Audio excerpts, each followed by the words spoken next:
আপোনাৰ ঘৰতো নিশ্চয় ফ্ৰিজ থাকিব পাৰে। আপোনাৰ ঘৰত ফ্ৰিজ থাকিলে আপুনি কেতিয়াও এই ভুল নকৰিব। আপোনাৰ সামান্য এটা ভুলে আপোনাৰ সম্পূৰ্ণ পৰিয়ালৰ জীৱন নষ্ট কৰি দিব পাৰে।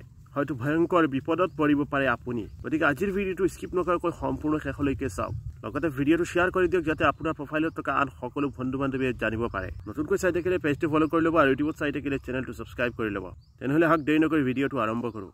পাঞ্জাৱৰ জলন্ধৰত এনেকুৱা এটা ঘটনা সংঘটিত হৈছিল যি ঘটনাত একেটা পৰিয়ালৰ 6জন লোকৰ মৃত্যু হৈছিল।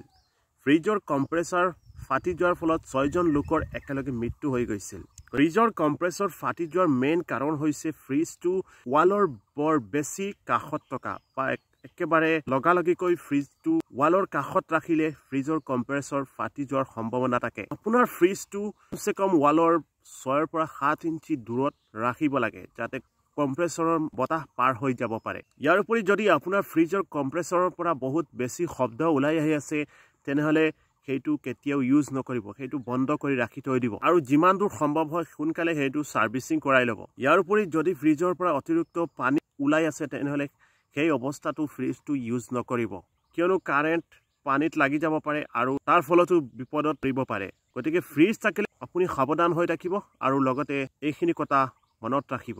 ভিডিঅ'টো পাৰিলে শ্বেয়াৰ কৰি দিয়ক যাতে সকলোৱে সচেতন হ'ব পাৰে। এনেধৰণৰ গুৰুত্বপূৰ্ণ ভিডিঅ' পাবলৈ পেজটো ফলো কৰিব। ধন্যবাদ। আজিলৈ আহিছোঁ। আপোনালোক সকলোৱে দিনটো হ'ব মংগলময়। জয় হিন্দ, জয় অসম।